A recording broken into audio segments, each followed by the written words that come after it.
रुद्र ने प्रत्यक्षा को अपनी बाहों में कसते हुए उससे अपनी सांसों में ही कहा, जान लेना इसीलिए आसान हो रहा है क्योंकि। रुद्र बोलते हुए ही अचानक से चुप हो गया और फिर उसने अपने मन में ही कहा, क्योंकि मेरी जान अब मुझ में नहीं बसती। मेरी जान अब शायद तुम में बसने लगी है, और जब तक तुम खतरे में हो तब तक ऐसा समझ लो कि मैं भी खतरे में हूं। इसलिए तुम्हें उन सबकी नजर से बचाना चाहता हूं जो तुम्हें चोट पहुंचाना चाहते हैं। मेरी जान अब तुम में बसने लगी है, बस इतनी सी बात है। बोलो ना, चुप क्यों हो गए? क्या हुआ? अब कुछ नहीं, बस इतना समझ लो कि मैं खुश हूं। रुद्र ने प्रत्यक्षा को अपनी बाहों से आजाद करते हुए उसके सिर पर प्यार से अपना हाथ रखा और कहने लगा, मैं तुमसे बस इतना कहना चाहता हूं कि तुम्हारी जिंदगी कीमती है। तुम जानती हो कि तुम एक नई जिंदगी शुरू कर सकती हो, क्योंकि जो जिंदगी मैंने शुरू की है वो कभी बदल नहीं सकती, और अगर बदल भी गई तो इस पर बहुत से खून के छींटे हैं जो तुम्हारे दूध से भी ज्यादा साफ दामन पर दूर से भी कहीं लगने नहीं चाहिए। लेकिन तुम ये तो सोचो ना कि मैं। शांत हो जाओ और कुछ मत कहो। मैं अभी भी अपने फैसले पर अड़ा हूं। बात यह नहीं है कि मुझे तुमसे कोई तकलीफ है, बात यह है कि तुम यहां नहीं होनी चाहिए। मैं तुमसे माफी मांगता हूं कि मैंने उस समय तुम्हारा दिल तोड़ा, पर तुम्हें सच में जाना होगा। बस कल की पूजा हो जाए, मैं तुम्हें यहां से भेज दूंगा। रुद्र के इतना बोलते ही प्रत्यक्षा ने रुद्र को गुस्से में ही देखते हुए उसे खुद से दूर करते हुए धक्का दिया। बात करना ही बेकार है तुमसे। इतना बोलते हुए प्रत्यक्षा कमरे से निकलकर सीढ़ियों से नीचे चली गई। रुद्र प्रत्यक्षा को नीचे जाते हुए देख रहा था। इस बार रुद्र के चेहरे पर कोई शिकायत या अफसोस नहीं था। उसे प्रत्यक्षा की बातों का बिल्कुल बुरा नहीं लगा था, बल्कि उसे प्रत्यक्षा की नाराजगी से अब एक अजीब सी खुशी मिलने लगी थी। तो तुम्हें मेरी फिक्र है? रुद्र के चेहरे पर हल्की सी मुस्कुराहट थी। इस पर मुस्कुराते हुए ही रुद्र ने अपने आप से ही कहा, तुम्हारी ये नाराजगी न जाने क्यों मुझे कुछ ज्यादा ही अच्छी लगने लगी है। जानता हूं कि तुम मुझे छोड़कर चली जाओगी, लेकिन तुम्हारे जाने तक तुम्हारे साथ के हर एक पल को मैं कीमती बनाकर जीऊंगा, और अपनी जिंदगी में इन्हीं यादों के सहारे ही आगे जीता रहूंगा। मुझे बहुत अच्छा लगा कि तुम्हें मेरी फिक्र हुई, और तुम मेरी जान बचाने के लिए कार्तिक के साथ बिना सोचे समझे चली आई। लेकिन अब तुम्हारी इन छोटी छोटी बेवकूफियों से मुझे डर लगने लगा है, कहीं कोई इस बहाने को वजह बनाकर तुम्हारा फायदा ना उठा ले। रुद्र ने धीरे से मुस्कुराते हुए अपने बालों में अपने हाथों को लगाया और फिर हल्के से अपने बालों को खुजाते हुए खुद से ही कहने लगा, खुशी हो रही है सोचकर कि तुम्हें मेरी फिक्र होती है, वरना आती ही क्यों तुम? क्योंकि तुम्हें तो पता ही नहीं था कि तुम पर हमला होने वाला था।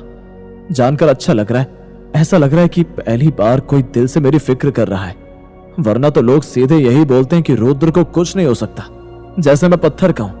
पर तुम जैसी इतनी दुबली पतली छोटी सी लड़की मेरी फिक्र करके मुझे बचाने चली आई। कितना खास है यह एहसास। आज पता चला कि कोई जब अपना होता है और वो आपकी फिक्र करता है तो कितना अच्छा लगता है। मतलब तुम्हारे भी दिल में मेरे लिए काफी कुछ है। इधर दूसरी तरफ प्रत्यक्षा खुद में ही बड़बड़ाते जा रही थी। कद चाहे कितना लंबा हो जाए और उम्र चाहे जितनी भी बढ़ जाए, मर्दों की अकल घुटनों में ही होती है। इन्हें समझ क्यों नहीं आता कि लड़कियों को इमोशनल होने पर लॉजिक्स नहीं देते हैं। लॉजिक तो लड़कियां भी इस्तेमाल कर लेती हैं। अरे तुम इमोशनली सपोर्ट करो ना, लेकिन नहीं, इनके पीछे दिमाग लगाना ही फिजूल है। अरे क्या बड़बड़ाती जा रही हो बहुरिया, क्या हुआ? प्रत्यक्षा खुद में ही इतना उलझी हुई थी कि उसे दिखाई नहीं कि बाबा साहब, समर्थ और कार्तिक एक साथ बैठकर कुछ जरूरी बातें कर रहे थे। उनके सामने किसी जगह का एक नक्शा सा रखा हुआ था और तीनों ही बेहद गहरे तौर पर उस नक्शे को देख रहे थे। इस पर प्रत्यक्षा भी उस नक्शे को देखने लगी। कुछ नहीं बाबा, लेकिन आप लोग ये क्या कर रहे हैं? अरे कुछ नहीं बहू, बस काम निपटा रहे थे हम तो। समर्थ ने उस नक्शे पर उंगलियों को रखते हुए बाबा साहेब से कहा, बारिश का महीना है बाबा, आने वाले दिनों में ये वाली नदी जो कब से सूखी पड़ी है ये उभर जाएगी। मौसम को देखते हुए अंदाजा लगाया जा सकता है कि आसपास के घर खतरे में आ सकते हैं। तो अब क्या किया जाए बाबा? इस तरह से तो पूरा गांव बाढ़ की चपेट में आ जाएगा।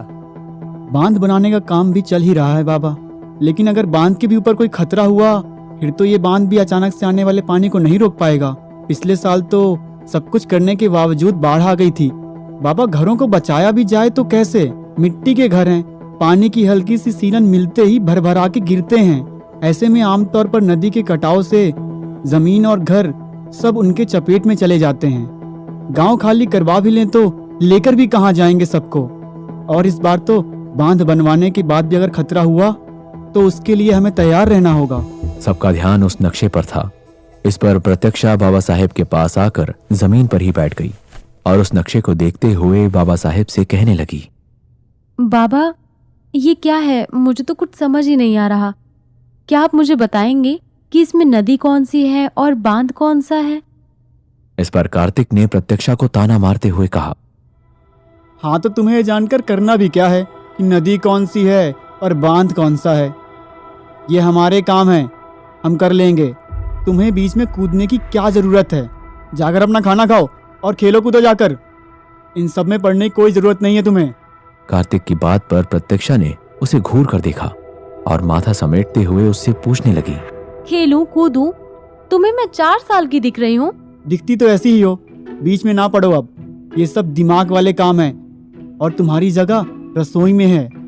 चलो जाओ यहाँ से। पढ़ूंगी बीच में। क्या कर लोगे तुम? मैंने तुमसे सवाल नहीं पूछा था। तुम मत बोलो बीच में कुछ।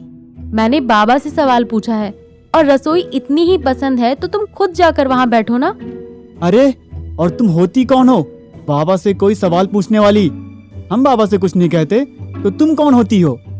और जरा तमीज से बात करो। तुमसे सब बड़े हैं यहाँ। इस पूरे घर में कोई अगर सबसे छोटा है तो वो तुम हो। पिद्दी भर की लड़की बाबा से सवाल पूछेगी अब। क्या क्या कहा तुमने? छोटी हूँ तो कुछ भी कहोगे? हद है। तमीज से बात करती हूँ मैं। जब सामने तमीजदार लोग होते हैं तो अब तुम समझ गए कि सिर्फ तुमसे मैं ऐसे बात क्यों कर रही हूँ। और सवाल पूछना गलत नहीं होता है ना बाबा? हाँ, काहे नहीं। हाँ हाँ, बिल्कुल। बाबा, आप इसका साथ दे रहे हैं? आपको हमेशा मैं ही की दुश्मन लगता हूँ। मुझे क्या आप बाजार से खरीद कर लाए थे? तुम्हें तो मुफ्त में ही दे दिया होगा किसी ने।